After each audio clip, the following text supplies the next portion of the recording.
Hari ini, pagi ini kita akan membahas tentang sholat khusyuk untuk beberapa pertemuan ke depan. Ya, kita akan bahas sholat khusyuk. Nah, kalau Bapak Ibu memahami tentang sholat khusyuk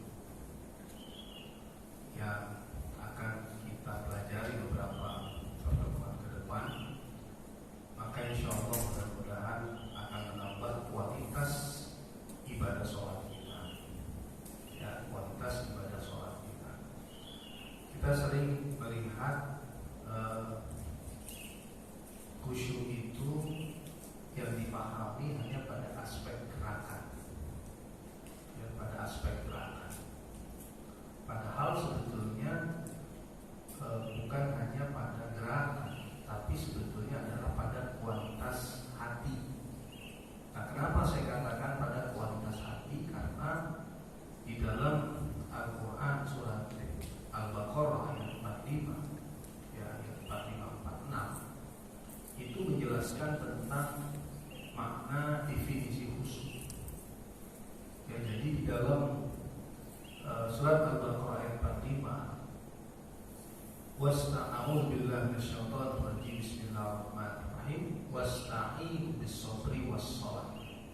Ya, wasta'inu bis-sabri was-shalah. Mintalah tolong kepada Allah dengan sabar dan salat.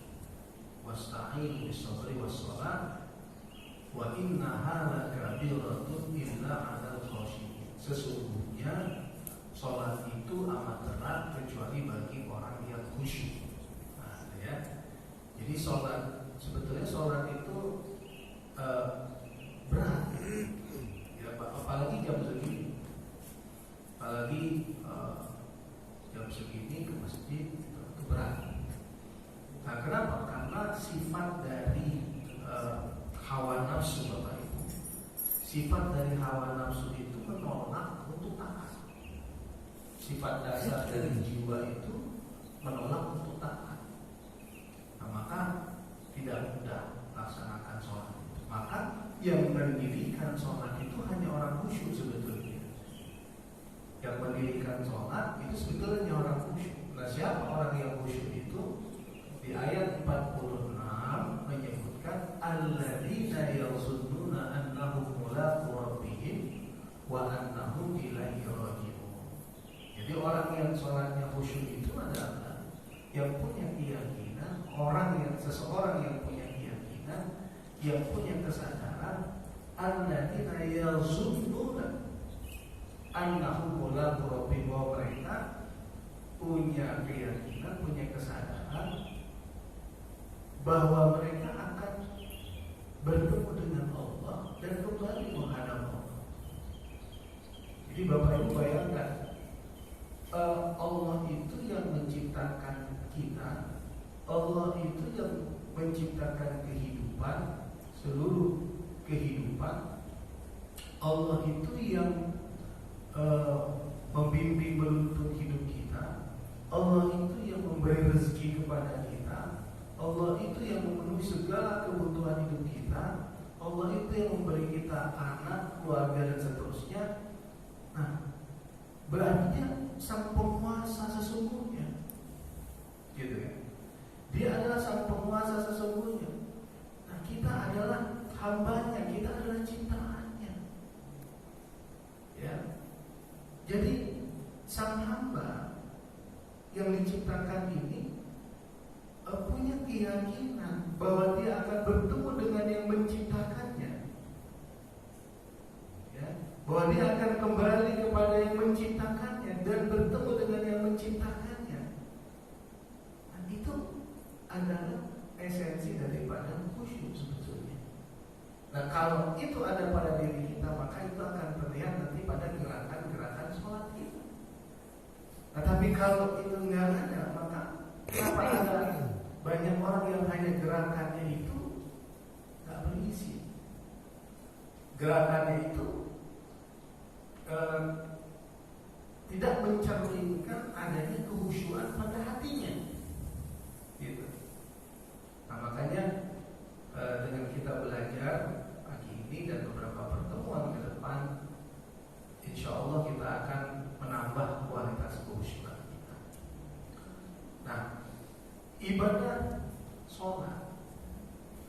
itu terkait sholat khusyuk itu terkait dengan 3 hal penting yang ada pada diri Bapak Ibu sekalian. Jadi ketika 3 hal penting ini tidak terlibat di dalam sholat, maka khusyuknya itu sulit didapat. Ya, ada 3 hal penting yang merupakan esensi diri kita. Nah, apa ketiga hal penting itu? Yang pertama adalah akal, yang kedua adalah hati, yang ketiga adalah jiwa. Nah, satu di antara 3 ini tidak terlibat dalam sholat, maka sulit untuk mencapai kekhusyukan. Ya, yang pertama adalah akal, yang kedua adalah hati, yang ketiga adalah jiwa. Nah, softwarenya ini ada pada ruh, hardwarenya ada pada jasa. Softwarenya ada pada ruh, hardwarenya itu ada pada jasa. Jadi kalau misalnya ini jasa, ini ruh. Bapak Ibu, usia Bapak Ibu dalam kandungan 120 hari,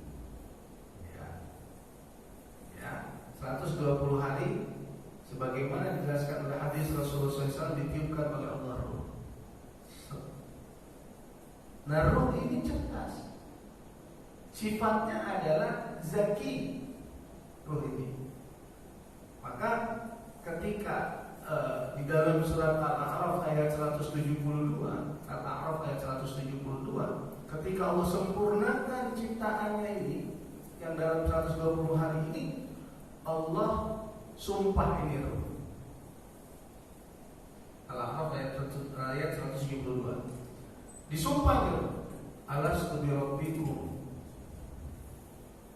alastu bi rabbikum, bukankah aku adalah Tuhanmu, kata Allah.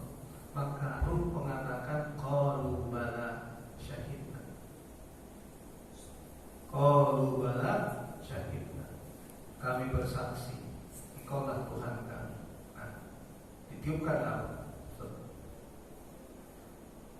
Usia 5 bulan dalam kandungan, dokter bilang, Pak, Bu, bayinya bergerak di perut ibu nih, sudah mulai ada gerakan, sudah mulai aktif bayinya. Dulu kita seperti itu di perut ibu kita.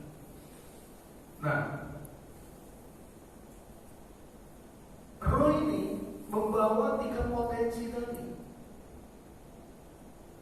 akal, hati, jiwa. 3 potensi itu masuk di sini. Nah, maka sejatinya kita itu diajarkan akal kita. Kan ada 3 tadi kan, akal kita diajarkan dari kecil untuk mengenal siapa yang menciptakan kita. Itu harusnya. Akal itu ditanamkan pengetahuan siapa yang menciptakan dia, dari mana dia datang, kemana dia akan pergi, dan apa tujuan akhir dari perjalanan hidupnya. Atau akal, Bapak Ibu. Maka kalau akal ini tidak mengenal Allah, bagaimana dia tahu tujuan akhir perjalanan hidupnya? Kalau akal ini tidak mengenal Allah, bagaimana dia bisa beribadah? Dia tidak kenal sama yang menciptakannya.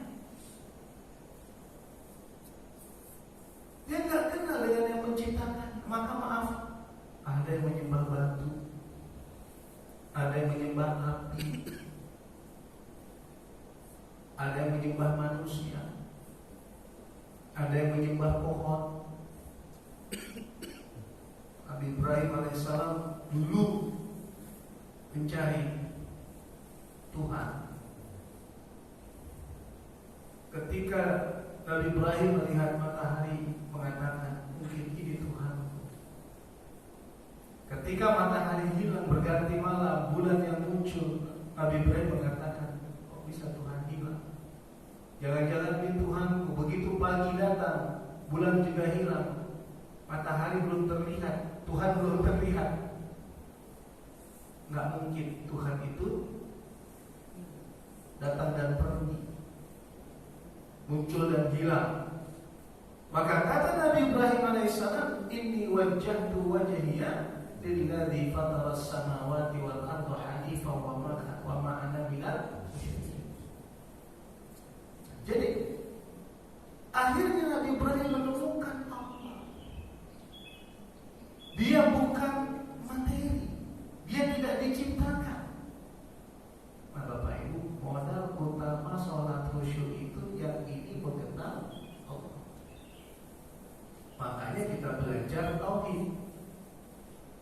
Ya, yang ini mengenal Allah, ma'rifatullah, mengenal Allah. Saya bagaimana mau dekat sama Bapak Ibu kalau kita tidak saling kenal? Bagaimana kita mau saling sayang kalau kita tidak saling kenal? Maka kunci kasih sayang itu, kunci cinta itu, kunci kebersamaan itu mengenal. Nah itu yang disebut dengan ma'rifatullah, mengenal Allah. Gak usah sulit. Bagaimana mengenal Allah?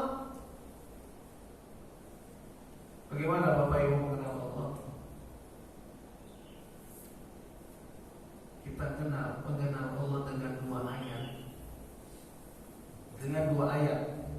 Ingat Bapak Ibu ya? Dua ayat. Ini kunci sholat khusyuk ini mengenal Allah. Akal. Memfungsikan akal untuk mengenal Allah. Nah, dua ayat itu yang pertama adalah ayat-ayat Qur'aniyah.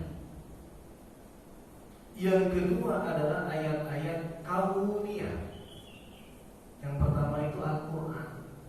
Contoh, kalau kita mau mengenal Allah,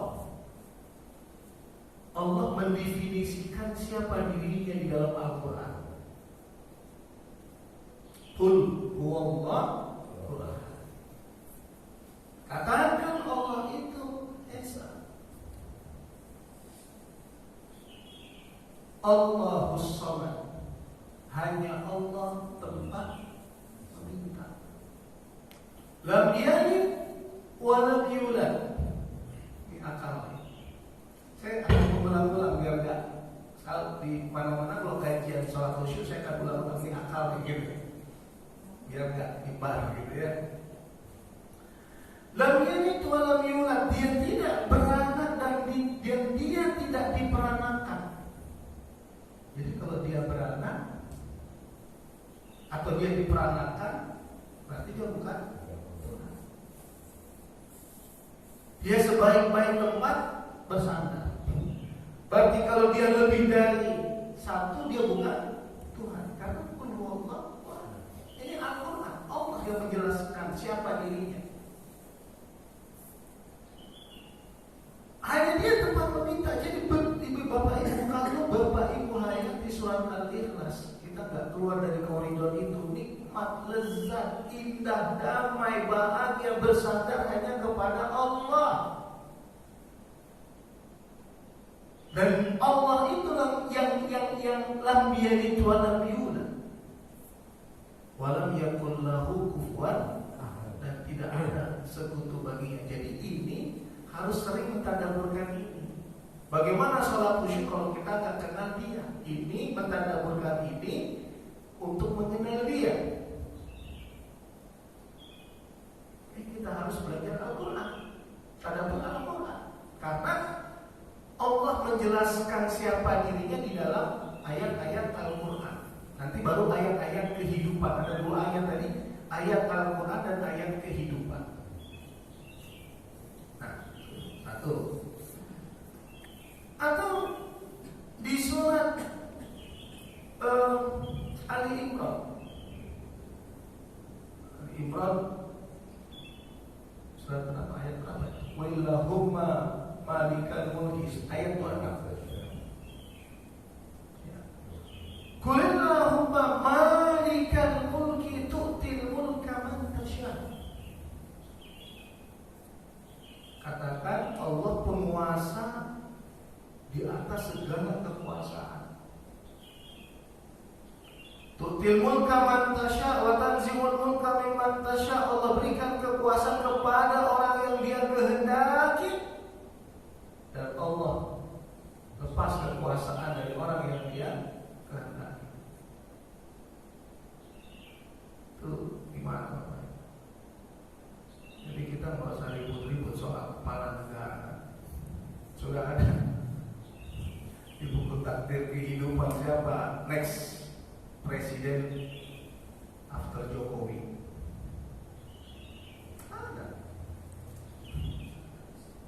Jangan sampai kembali ke materi yang kemarin, kampret cebo. Ya, kita jadi maka nggak usah sampai perang urat sama, sampai ada yang berdarah-darah. Allah katakan qulillahumma malikal mulki tu'til mulka man tasya' wa tanzi'ul mulka mimman tasya'. Penguasa sesungguhnya itu Allah. Gak sulit bagi Allah mengangkat seseorang jadi kepala negara, jadi penguasa, dan gak sulit juga bagi Allah untuk melepaskan kekuasaan dari seseorang. Ya, Allah cabut kekuasaan dari dia. Pak Harto itu berkuasa 30 sekian tahun, tapi 98 berusaha dipertahankan oleh berbagai macam elemen, gak bisa lepas. Gus Dur itu kena dekret presiden 2 tahun lepas. Ya.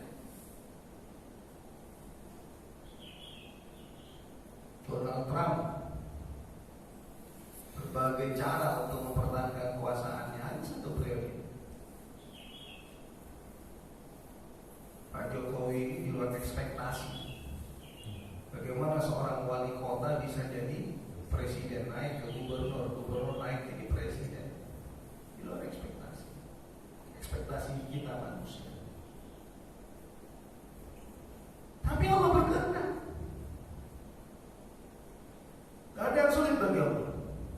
Ini tauhid Bapak Ibu. Nah, kita harus bagaimana mau sholat khusyuk kalau kita gak kenal tu'til mulka man tasya' wa tanzi'ul mulka mimman tasya'.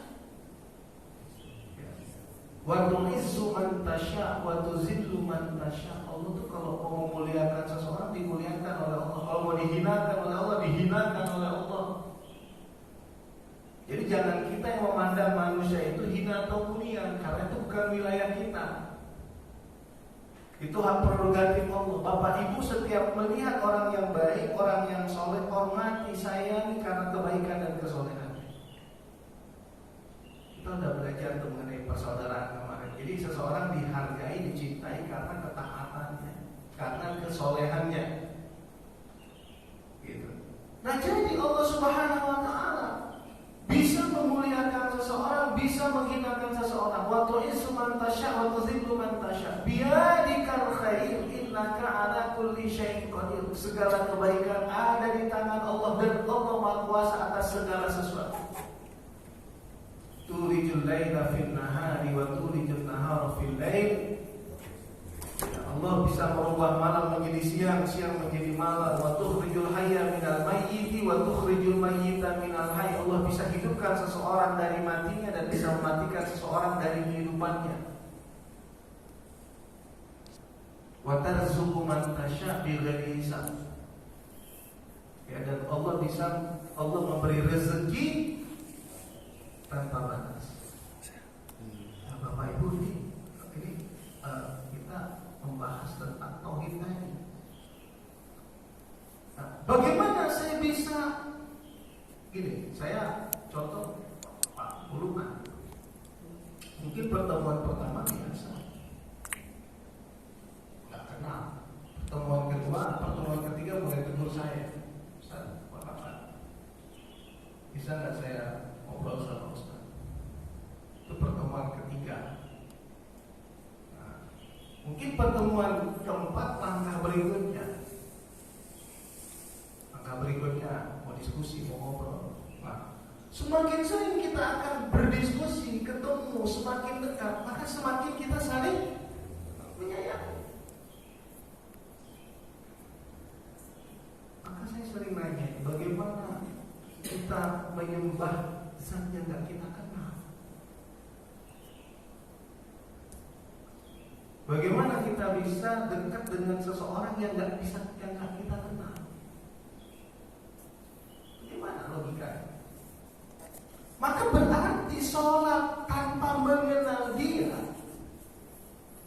sholat tanpa mengenal Allah, itu sholat kita kering, gersang.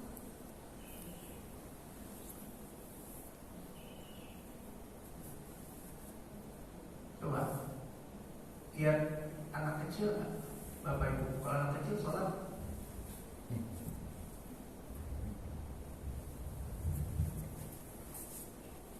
di gini sama bapak atau kaki bapaknya. Saya berapa kali terganggu dengan kaki seorang bapak yang injak anaknya gitu, karena anaknya lagi seperti sedemikian, garuk-garuk kepala, tidur di kaki bapaknya. Terus pas bapaknya mau sujud, dia pindahin anaknya bangkit lagi ikut sholat lagi. Ya, malu belum mengenal. Kita harusnya malu, belum mengenal. Tapi kalau kayak gitu orang dewasa enggak benar. Nah ini kembali kepada Al-Quran, kembali kepada mengenal. Ali Imran 190-191. Inna fi khalqis samawati wal ardi wa ikhtilafil laili wan nahari la ayatin li ulil albab. Di dalam penciptaan langit dan bumi, perubahan malam dan siang adalah tanda-tanda bagi orang yang cerdas, yang ulul albab. Jadi kalau berfungsi, ulul albab itu apa? Definisi ulul albab apa Bapak Ibu? Ini terkait sama sholat khusyuk, tapi dari sini berangkatnya, startingnya. Alladzina yadhkurunallaha qiyaman wa qu'udan wa 'ala junubihim. Yang mengingat Allah ketika berdiri, ketika duduk, ketika berbaring. Wa yatafakkaruna fi khalqis samawati wal ardi, yang memikirkan tentang penciptaan langit dan bumi. Gimana ya? Kok bisa ada langit, ada bumi, ada tata surya, banyak galaksi? Bagaimana semua planet bergerak pada porosnya, satu sama lain tidak berbenturan? Nah, itu penciptaan langit dan bumi. Kok ada malam? Kok di sini jam 5:30 kurang 10? Di Amerika 5:30 kurang 10 juga. Tapi di sini pagi, di sana petang. Di sini 5:30, di Malaysia 6:30. Di Papua, ada sama-sama negara Indonesia, lebih cepat lagi. Mungkin udah 8:30. Di sini 5:30, di Arab Saudi sekarang 1:30. Di Jepang 9:30. Betul. Bayangkan itu. Kalau mau sholat khusyuk itu ininya aktif dulu. Siapa yang menggerakkan ini? Siapa di balik ini semua?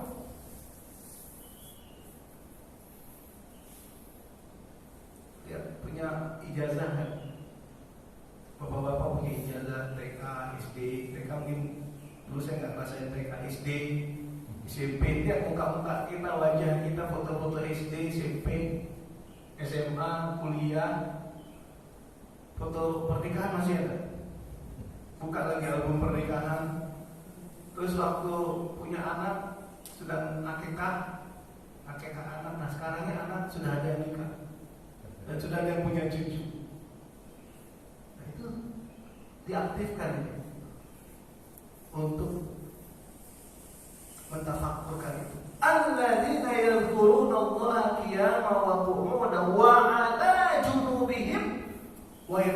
yatafakkaruna fi khalqis samawati wal ard Rabbana ma khalaqta hadza batila subhanaka faqina adzabannar. Ciri khas ulul albab yang akhirnya menemukan jawaban, ya Allah ya Tuhan kami, tidak ada yang kau ciptakan di muka bumi ini dengan sia-sia, selamatkan kami dari siksa. Rabbana ma khalaqta hadza batila faqina adzabannar, selamatkan kami dari siksa neraka.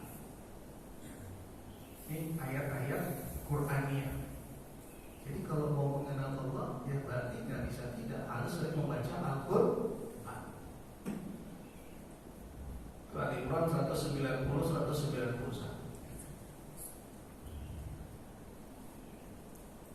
Al-Baqarah ayat terakhir. Lillahi ma fis samawati wa ma fil ardh. Wa in tubdu ma fi anfusikum aw tukhfuhu yuhasibkum. Lillahi ma fis samawati wal ard. Ya, bagi Allah kerajaan langit dan bumi. Fa in tubdu ma fi anfusikum aw tukhfuhu yuhasibkum. Terus fayaghfiru liman yasha wa yu'adzibu man yasha wallahu ala kulli syai'in qadir. Amana rasulu bima unzila ilaihi min rabbi wal mu'minun kullun amana billahi wa malaikatihi wa kutubihi wa rusulihi la nufarriqu baina ahadin min rusulihi wa qalu sami'na wa ata'na ghufranaka rabbana wa ilaikal masir. La yukallifullahu nafsan illa wus'aha laha ma kasabat wa 'alaiha ma iktasabat. Rabbana la tu'akhidna dan seterusnya sampai akhir. Rabbana la tu'akhidna in nasina dan seterusnya. Dari Al-Quran kita mengenal Allah. Ayat kursi, Allahu la ilaha illallahul hayyul qayyum la ta'khudhuhu sinatun wa la nawm. Itu ayat-ayat yang menjelaskan tentang siapa Allah.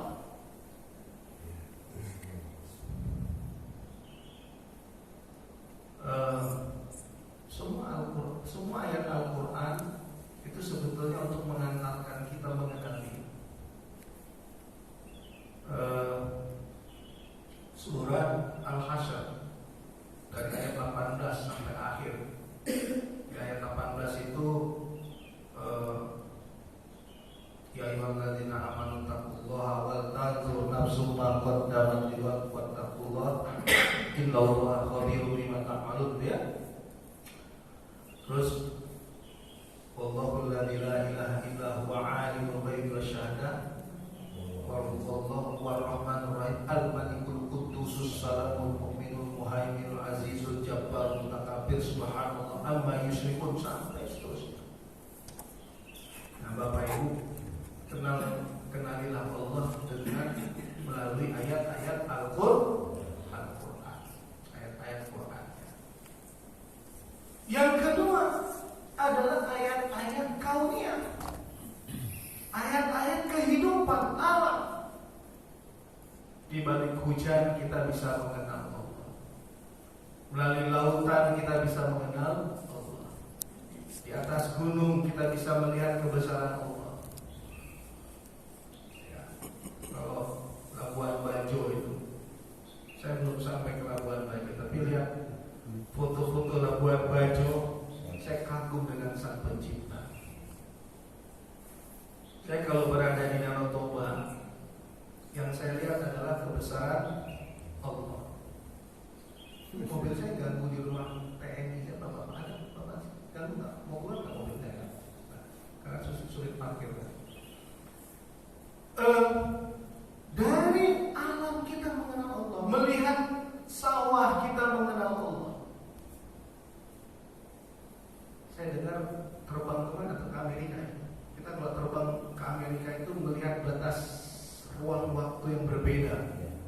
Tiba-tiba dari gelap ke terang, atau dari terang ke gelap.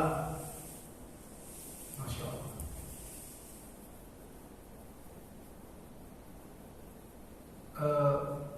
Waktu saya bawa mobil di Washington, hujan salju, enggak, di Seattle menuju ke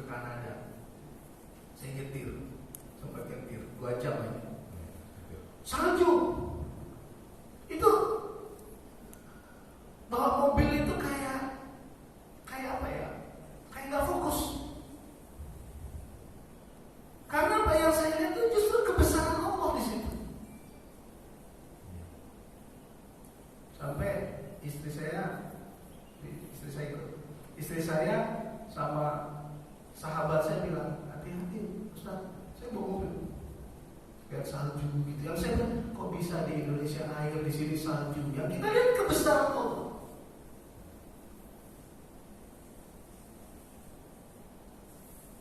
Di Mekah ada orang hitam sekali, pekat, hitam. Geser ke sini, itu dari Afrika. Geser ke sini ke Sudan, hitamnya nggak terlalu pekat. Geser ke Mesir, Arab setengah Arab, perawakan Mesir itu setengah Arab setengah bule. Terus geser ke sini, ketemu sama orang Indonesia, ini bentuk Asia. Bahasa kita, bahasa ribuan, mungkin jutaan bahasa. Indonesia saja sudah berapa banyak bahasanya. Kreatornya siapa? Nah, kita bisa mengenal Allah melalui ayat-ayat kehidupan. Dulu saya di Gontor, Bapak Ibu. Waktu saya di Gontor, saya diajarkan satu buku tauhid itu, salah satu yang sangat mendalam sampai hari ini. Ya, ada seorang yang ketika hujan atau panas terik, dia berlindung di bawah sebuah pohon. Di bawah sebuah pohon. Jadi pohonnya itu besar. Dahannya rindang. Berteduhlah dia di sebuah pohon. Terus dia lihat ke atas. Alangkah gak adilnya Tuhan, katanya. Pohon sebegini besar, buahnya kok kecil. Alangkah tidak adilnya Tuhan, kata dia. Pohon sebegini besar, kok buahnya kecil. Waktu dia sedang merenung, jatuh si buah yang kecil itu di atas kepala dia. Kan gak ada yang terjadi secara kebetulan. Menurut saya, kisah itu menunjukkan Allah langsung menjawab. Bayangkan bagaimana kalau pohon yang begitu besar, yang rata-rata seluruh pohon yang besar-besar itu buahnya kecil atau tidak berbuah. Untuk apa? Untuk tempat manusia berlindung. Coba, semua pohon rata-rata yang besar-besar, yang rindang-rindang itu buahnya kecil. Ada yang tidak berbuah. Karena apa? Karena Allah ingin menjadikan pohon-pohon itu untuk tempat berlindung. Nah, coba buah-buah yang besar, labu, semangka, timun suri, melon, merambat. Buah-buah besar merambat. Nah, durian yang dibilang Pak Ulungan, durian besar. Tapi Allah nggak ciptakan durian itu dengan pohon yang rindang. Maka diciptakan dengan daun-daun yang kecil, yang gersang, yang kering. Kenapa? Karena tidak digunakan untuk berteduh. Karena kalau digunakan untuk berteduh selesai. Kelapa, buahnya besar, tapi nggak bisa digunakan untuk berteduh. Karena kalau digunakan untuk berteduh juga berbahaya. Nah, ketemulah jawaban. Oh, ternyata Allah adil, katanya. Pohon yang besar, dahannya rindang, buahnya kecil. Ternyata itulah bentuk keadilan Allah. Nah, ini namanya tafakkur tentang penciptaan langit dan bumi. Jadi kita mengenal Allah melalui dua ayat. Yang pertama adalah ayat-ayat Qur'aniyah, yang kedua adalah ayat-ayat kauniyah. Yang pertama adalah ayat-ayat Al-Quran, yang kedua adalah ayat kehidupan. Maka kalau kita sudah kenal dengan Allah, ini masih bicara di sini Bapak Ibu. Maka kalau kita sudah kenal dengan Allah, maka di sini harus mengetahui bagaimana cara jalan sampai kepada Allah. Bagaimana untuk bisa sampai kepada Allah?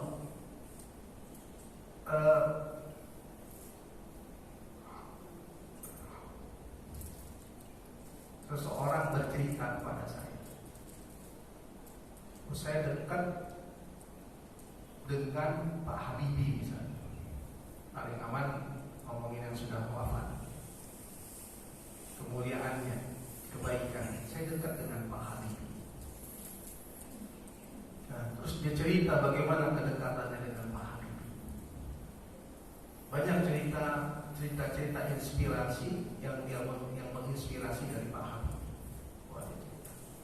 Waktu dia cerita kepada saya, dalam hati saya, bagaimana saya bisa dekat dengan Pak Habibie? Bagaimana caranya saya bisa kenal dengan Pak Habibie? Pak Habibie. Kan setelah mendengar cerita, Bapak Ibu tadi mendengar cerita, anggap nol pengetahuan Bapak Ibu, anggap nol. Saya ceritakan tentang Allah melalui dua ayat. Ayat Al-Quran dan ayat alam.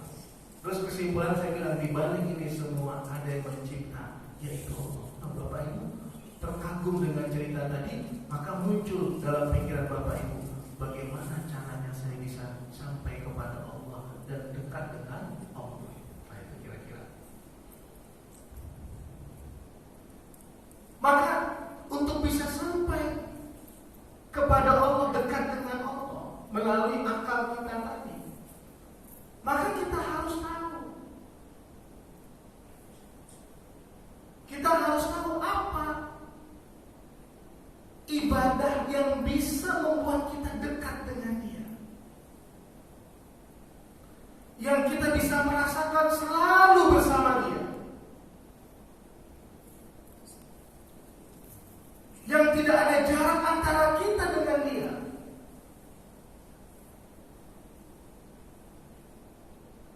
Ibadah itu tidak boleh keluar dari koridor yang juga Allah yang menetapkan melalui Rasulullah,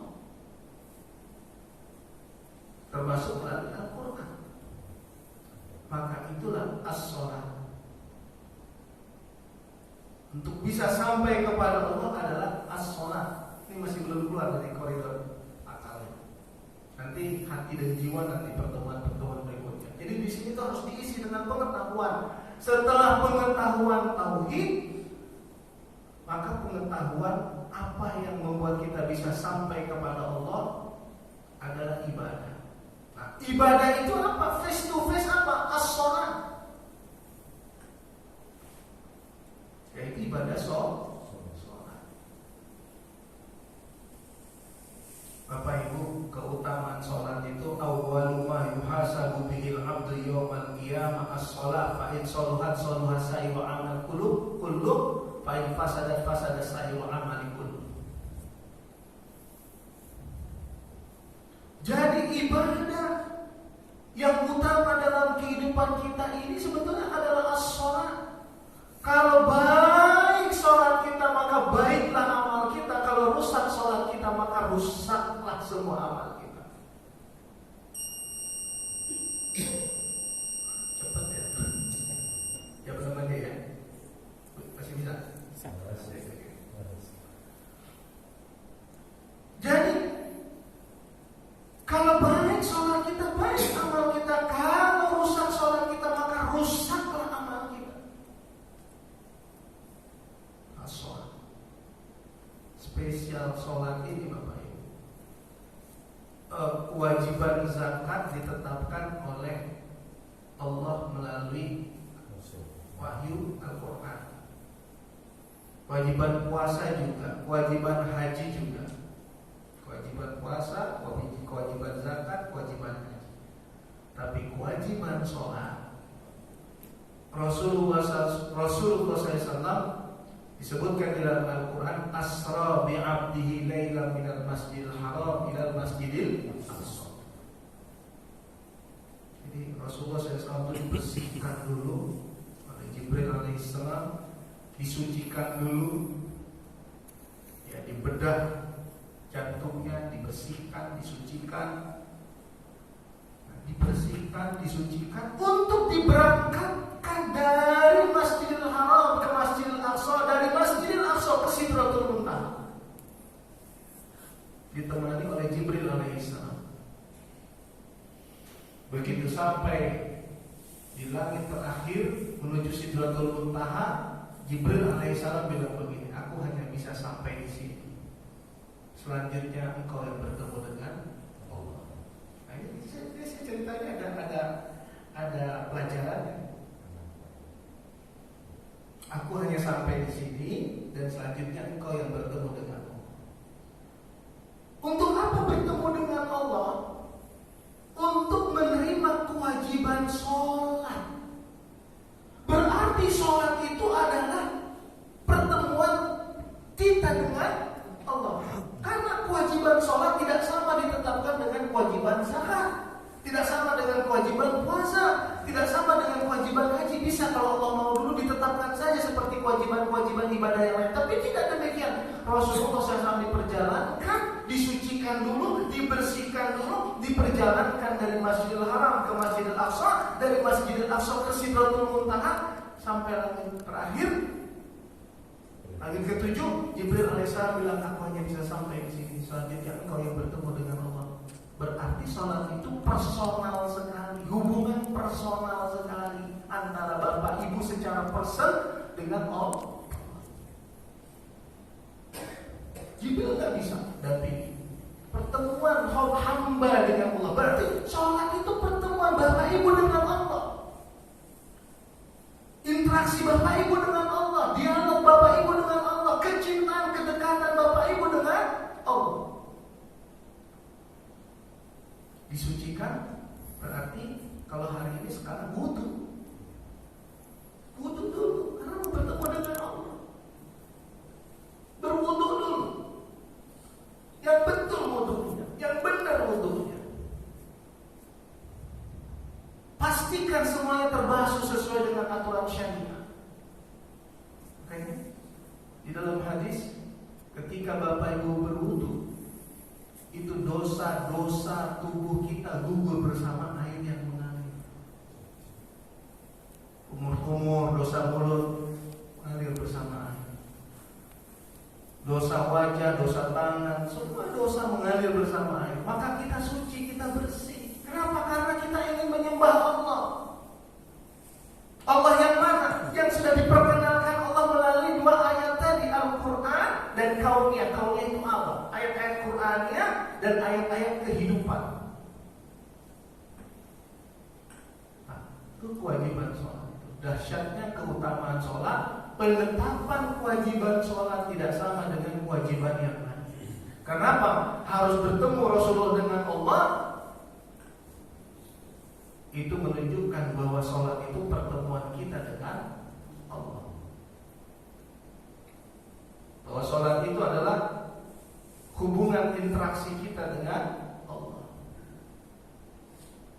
Itulah sholat. Rasulullah SAW menerima kewajiban sholat 50 waktu.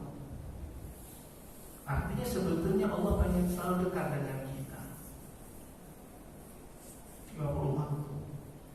Kalau deal pada saat itu deal, maka setiap setengah jam sholat. Bangun, sholat. Tadi ini harusnya kita udah 2 kali sholat ya. Setengah 5 ke jam 5, terus sholat lagi di jam 5. Jam 5 ke setengah 6 udah sholat lagi kita yang kedua. Gak sanggup umatmu wahai Muhammad, kata Nabi Musa, sampai akhirnya diterimalah 5 waktu. Itu maksudnya harusnya 5 waktu itu nilainya sama dengan 50 waktu.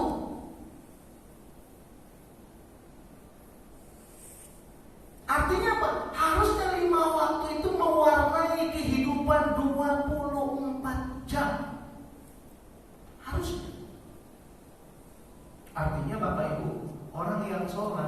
itu harusnya di luar sholat dia beribadah apapun, ibadahnya apapun, pekerjaannya apapun, kebaikannya semata-mata untuk Allah. Dia harusnya mengingat Allah dari pagi sampai petang sampai pagi.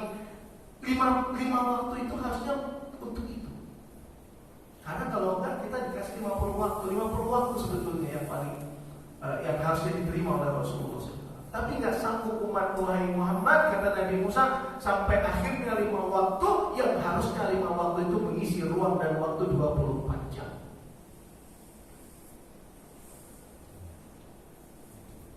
Bapak Ibu, waktu yang diberikan Allah 24 jam ternyata lebih banyak di luar, ya, bukan untuk Allah. Makanya ini yang mengerikan. Kalau saya masih terus belajar, harusnya orang yang sholat itu tidak berzina, harusnya orang yang sholat itu tidak mencuri, harusnya orang yang sholat itu tidak memfitnah orang lain, harusnya orang yang sholat itu tidak bergunjing, harusnya orang yang sholat itu tidak khianat, harusnya orang yang sholat itu menepati janji, tidak ingkar janji. Bayangkan 24 jam. Kalau sholatnya hanya sekedar sholat, begitu diayak ini, disaring, berapa yang dapat dari sholat kita yang bisa jadi bekal untuk akhirat kita? Sedikit jalannya.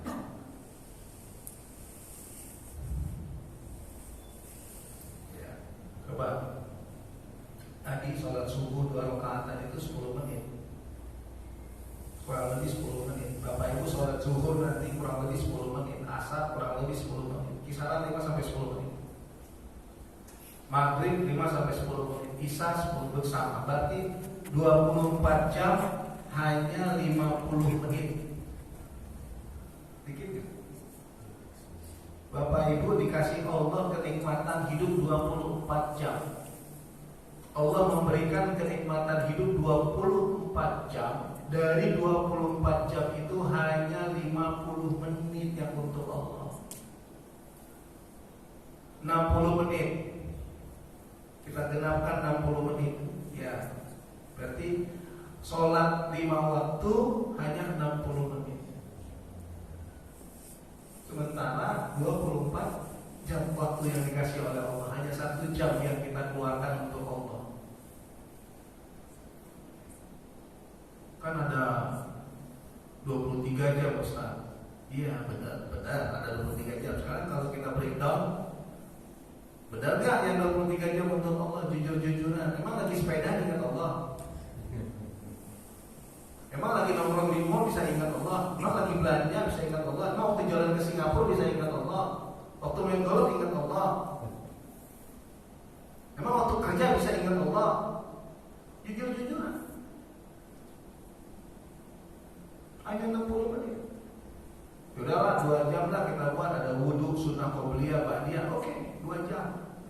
2 jam kali 30 hari 1 bulan 60 jam.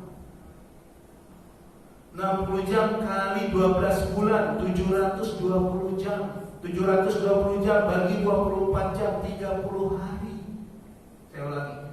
2 jam kali 30 hari 60 jam. 60 jam kali 12 bulan 720 jam. 720 jam bagi 24 jam 30 hari. Hidup 1 tahun hanya 30 hari dari umur kita untuk sholat. Itu kalau sholatnya benar ya. Ini kalau kita masuk ke situ, ngomongin di tepi laut, ya waktu itu di tepi Anyar, Pantai Anyar, atau di puncak senang malam lagi senang tahajud, bisa nangis kita.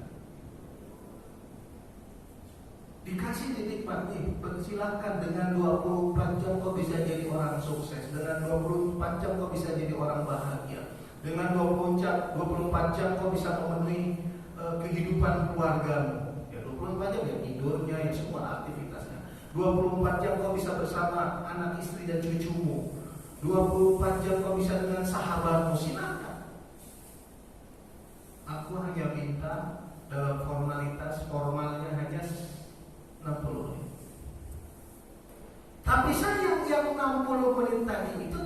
bisa mewarnai kehidupannya 23 jam. Padahal kalau dihitung dari umur kita, setiap 1 tahun kita hidup hanya 1 bulan untuk sholat.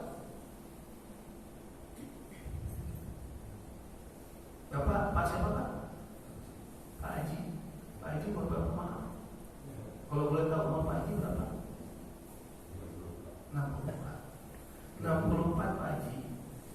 Kalau dikeluarkan 12 tahun, 64 tahun dikurang 12 tahun, berarti 52 tahun. Artinya waktu Pak Haji waktu starting usia akhir balik, berarti kan 52 tahun yang lalu. Benar kan? Nah, kalau 52 tahun yang lalu, kalau Pak Haji starting sholat sampai hari ini gak pernah tinggal, betul-betul gak pernah tinggal, itu Pak Haji baru melaksanakan sholat 52 bulan. Karena hitungan 1 tahun 1 bulan.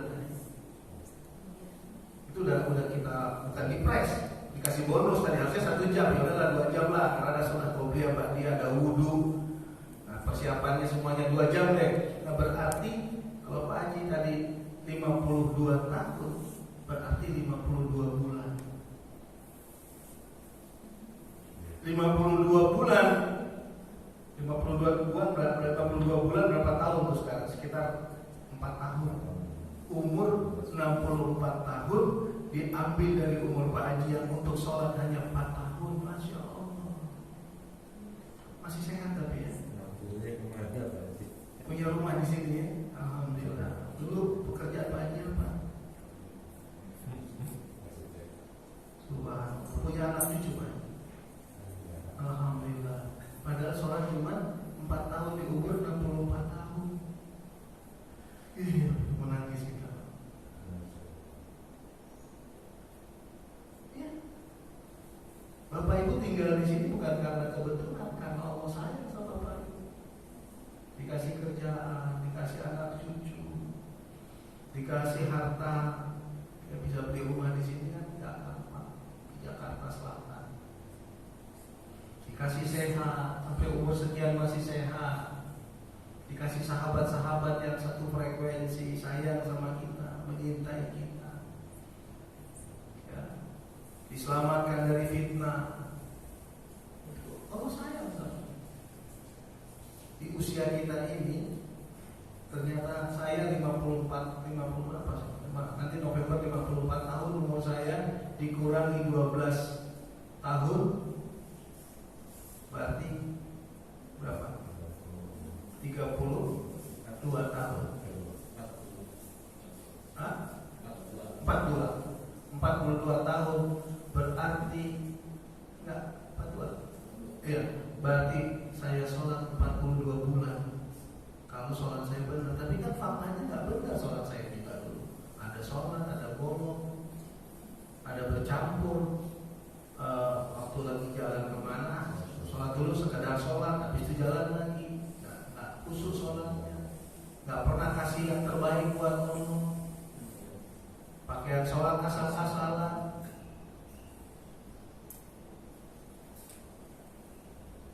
Saya kalau ke Mekah itu ya, orang-orang yang sholat di luar masjid dekat dengan toilet, itu bukan sekedar menggugurkan kewajiban sholat, tapi dia memberikan kepada Allah tempat yang tidak layak buat sholat.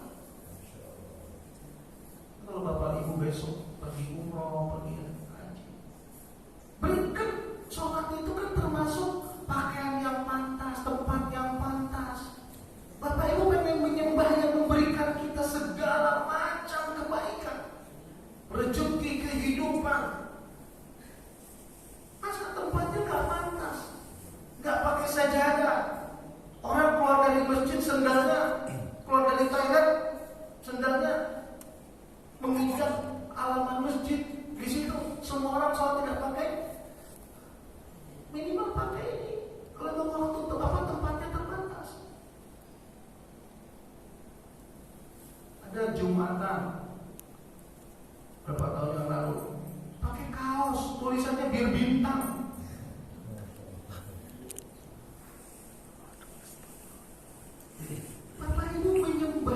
saya yang sudah memperlakukan Bapak Ibu terhormat. Bapak Ibu dilakukan terhormat. Seumur ini sehat, bahagia bersama keluarga, dikasih rezeki, dikasih kehidupan, dicintai, disayangi. Udah pensiun ternyata masih ada yang datang ngasih pekerjaan. Punya hubungan persaudaraan yang erat dengan masyarakat, saling menyayangi, satu frekuensi, diperlakukan terhormat. Tapi begitu menyembah Allah, saya lihat ada yang pakai sarungnya keleleran, nggak rapi, sampai kayak pakai mukena bagian bawah ke masjid. Pakai kaos, buntelan sarungnya itu besar. Dia nggak perlakukan Allah terhormat. Padahal dari umur dia, tadi kan kita sudah ikut ya, Pak Haji tadi 64 tahun, baru 52 tahun kewajiban sholat. Tapi kan kalau dulu begitu mimpi ya Pak Haji, waktu kita mimpi langsung sholat. Saya mau nanya, faktanya kita begitu kan semua? Kalau ini mimpi apa starting dari situ sholat terus dan tinggal jujur? Enggak. Saya cerita ini di salah satu perusahaan dengan direktur manajer atau direktur masuk lift bareng, nangis, masuk lift langsung nangis. Kenapa? Iya Ustaz, dengar cerita Ustaz tadi. Waktu itu umurnya berapa tahun yang lalu? Umur saya Ustaz 40 tahun Ustaz. Sekarang 40 tahun umur saya. Saya baru sholat 2 tahun yang lalu. Gimana Ustaz? Saya baru sholat 2 tahun yang lalu. Umur saya 40 tahun. Gimana ngitungnya katanya? Nah itu, kalau itu kembali ke hadis-hadis Rasulullah yang menguatkan, ayat-ayat Al-Quran yang menguatkan, yang Allah Maha Pengampun, Allah Maha Penyayang, dan seterusnya. Nah tapi itu dia fakta. Jadi Bapak Ibu sekalian yang dimuliakan oleh Allah, ibadah yang paling utama itu adalah as-sholat. Ibadah yang paling utama adalah as-sholat. Nanti baru sampai di situ. Ya, nanti ini bisa 3 atau 4 pertemuan. Makanya nggak ada target lah. Kalau mengaji kita, Ustaz tema besok apa? Gak usah tanya-tanya tema dulu. Semua kita tuntaskan dulu. Nanti lebih dalam, baru nanti berubah temanya. Gitu ya. Saya kira itu ada pertanyaan sampai di sini boleh? Kalau ada 1-2 pertanyaan. Kita masih bicara akal, pengetahuan tentang Allah, pengetahuan tentang ibadah, termasuk pengetahuan tentang diri kita, kemana kita pergi, apa tujuan akhir dari perjalanan hidup kita. Kalau itu nggak clear, sulit untuk bisa khusyuk. Bagaimana mau sholat khusyuk? Sholat khusyuk itu kalau dalam konteks hubungan manusia pengen dekat, tapi kalau nggak kenal gitu, kira-kira gitu. Kalau pengen dekat kan harus kenal dulu kita. Saya kira itu. Izin bertanya. Iya Pak, silakan. Belum. Ya. Kalau Rasulullah bangun malam selalu baca surat Ali Imran yang inna fi khalqis samawati ila akhirul ayat. Ayat itu ayat yang berpikir. Ketika kita membaca itu kita berpikir, apakah itu tidak mengganggu khusyuk? Pertanyaan ini. Terima kasih. Ya. Nanti di pertemuan-pertemuan yang akan datang ada penjelasan tentang itu. Tapi nggak apa-apa, saya akan buka sedikit. Mungkin Bapak Ibu pernah tanya sama Ustaz, bagaimana caranya biar sholat saya khusyuk? Gitu. Saya juga dulu pernah bertanya itu kepada Ustaz di zaman saya masih sekolah. Gimana caranya sholat khusyuk? Jawabannya, ya kamu harus tahu apa yang kamu baca. Kamu harus paham arti dari apa yang kamu baca.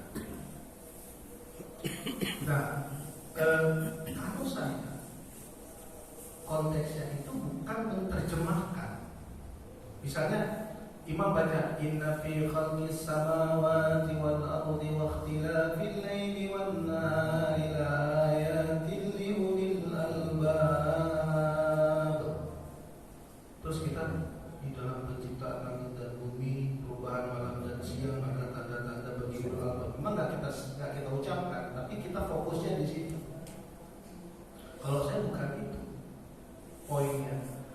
setidaknya Al-Imran 190 sampai 191 poin-poinnya kita pahami. Oh, ini tentang penciptaan langit dan bumi. Ada perubahan, ada lain dan nahar. Oh, malam, lain itu malam, nahar itu siang. Oh, ada perubahan malam dan siang. Oh, ulul albab. Ulul albab bagi orang yang cerdas. Jadi bukan menerjemah kalau berarti ini adalah ayat tanda bagi orang untuk mau berpikir tentang kebesaran Allah. Nah, itu maksudnya. Sehingga tidak mengganggu fokus kita dengan Allah. Nah, contoh misalnya Al-Fatihah. Al-Fatihah itu kan kalau bisa nih, ketika imam baca Bismillahirrahmanirrahim, Alhamdulillahirabbil alamin, Arrahmanirrahim, Maliki yaumiddin, gitu ya. Sampai ihdinas siratal mustaqim, siratal ladzina an'amta 'alaihim ghairil maghdubi 'alaihim waladdallin. Nah, imam baca itu. Nah, kalau saya Al-Fatihah itu yang saya pahami, yang saya renungkan itu justru ketika imam atau kita baca Al-Fatihah, maka ada dialog antara kita dengan Allah. Nah, jadi Bapak Ibu cukup memahami bahwa Bismillah kan udah tahu dengan nama Allah. Alhamdulillah segala puji bagi Allah, kan paham kan? Ar-Rahmanir-Rahim yang Maha Pengasih lagi Maha Penyayang. Malik Raja. Yaumuddin akhirat. Iyaka hanya kepadamu kami menyembah. Na'budu ibadah, nasta'in isti'anah, ma'unah pertolongan. Ihdina hidayah, ihdina hidayah. Siratal mustaqim, jalan yang benar.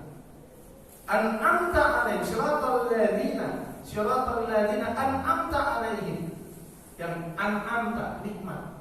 Maghdub godop itu marah, murka. Jadi orang yang kau beri nikmat, bukan orang yang kau murkai. Dan kita paham, kita pelajari seperti itu nanti. Nah, maka hadis menyebutkan pada saat kita membaca Al-Fatihah, itu ada dialog, interaksi antara kita dengan Allah. Bismillahirrahmanirrahim.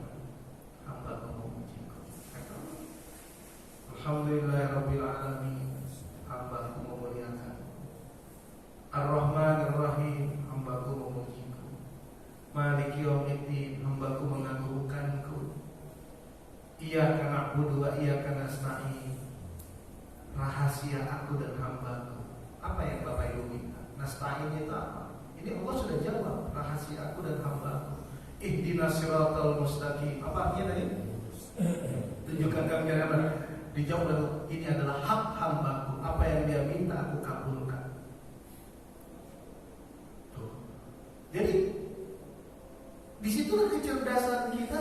Makanya orang yang mendirikan satu orang cerdas sebetulnya. Jadi kalau itu umat Islam itu sebetulnya cerdas, karena dia menyembah zat yang dia kenal,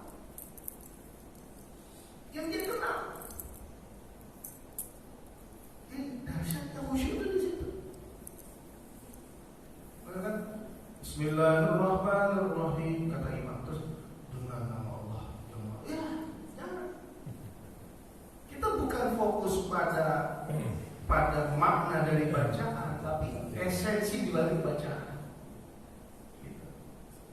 Esensi di balik bacaan. Misalnya Ar-Rahman 'allamal Qur'an, khalaqal insan 'allamahul bayan, dan seterusnya. Wa bi ayyi ala'i rabbikuma tukadziban. Apa itu kan enggak harus terjemahkan Ar-Rahman sampai akhir, tapi cukup. Ya Allah, banyak nikmat yang belum aku syukuri, ya Allah. 31 kali Allah menyebutkan fabi ayyi ala'i rabbikuma tukadziban. Masya Allah, ya Allah.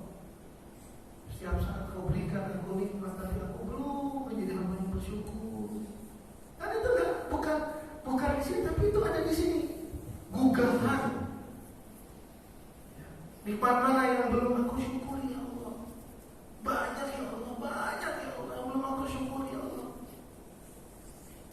itu masuk lagi ke tema syukur nanti. Makanya nih ngaji itu dahsyat. Karena nanti waktu kita dapat yang ini belum, yang ini jawabannya mana nih? Syukur yang seperti apa nih? Nah, belajar lagi Quran. Ternyata syukur itu harus terimplementasi dalam kehidupan. Punya rezeki harus berbagi, punya ilmu harus berbagi. Kalau kita hidup lebih dari orang lain jangan sombong. Wah, makanya Bapak Ibu kalau ngaji itu nikmat banget, benar. Ketemu semua itu kayak mata rantai yang ini kayak puzzle. Puzzle ini dapat loh, ini mana nih? Dapat yang ini lah, ini belum dapat ya, kayak puzzle. Saya kira itu. Ya, pokoknya nanti minggu ketiga mudah-mudahan nggak ada halangan, tetap kita ngaji tentang soal. Ya, cuman di November tanggal 27 saya umroh. Tanggal 27 saya umroh, jadi nanti mungkin tanggal Jumatnya tanggal berapa November? Sebelum 27 ya? Masih bisa berarti insyaallah. Ya, memang tugasnya begitu Pak Jemaah ya. Makasih Bapak Ibu. Kalau ada yang mau umroh tanggal 27 insyaallah. Ya, sehat-sehat buat semua. Panjang umur, memberkahi kita, meridai kita, merahmati kita. Makasih. Mudah-mudahan kita selalu sehat dan Allah jadikan pertemuan kita ini pertemuan yang diridai oleh Allah. Dan kemudian kita berdoa juga buat kita semua, mudah-mudahan keluarga kita keluarga sakinah, mawaddah warahmah. Mudah-mudahan usaha kita, melapangkan rezeki kita, memuliakan hidup kita. Allah teguhkan iman Islam kita, anak cucu keturunan kita sampai hari kiamat. Jangan ada yang kafir, jangan ada yang murtad, jangan ada yang musyrik, jangan ada yang munafik, jangan ada yang fasik. Allah lindungi kita semua dari fitnah. Ya Allah, jauhkan kita, anak cucu kita sampai hari kiamat. Karena ada anak cucu nanti tuanya. Jangan ada yang mendapat fitnah. Ya, mudah-mudahan Allah jaga kita. Kemudian anak-anak kita, anak cucu kita, mudah-mudahan kesuksesan mereka bisa mengawal agama Allah. Ya, yang anak-anak yang siapapun di antara kita yang sedang sakit, mudah-mudahan diangkat Allah penyakitnya. Masih ada yang tersesat mungkin di antara keluarga kita, adik kakak kita, mudah-mudahan Allah beri hidayah. Mudah-mudahan anak-anak cucu kita yang sedang belajar, yang sedang ujian, mudah-mudahan anak-anak kita yang sedang kuliah, anak saya sedang kuliah di Bandung juga sedang menghadapi ujian. Mudah-mudahan anak bapak ibu yang sedang kuliah, yang sedang belajar, mudah-mudahan dimudahkan oleh Allah semua rangkaian proses belajarnya, lulus dan ujian-ujian mereka. Insya Allah semua sehat lahir batin, bahagia dunia akhirat. Al-Fatihah.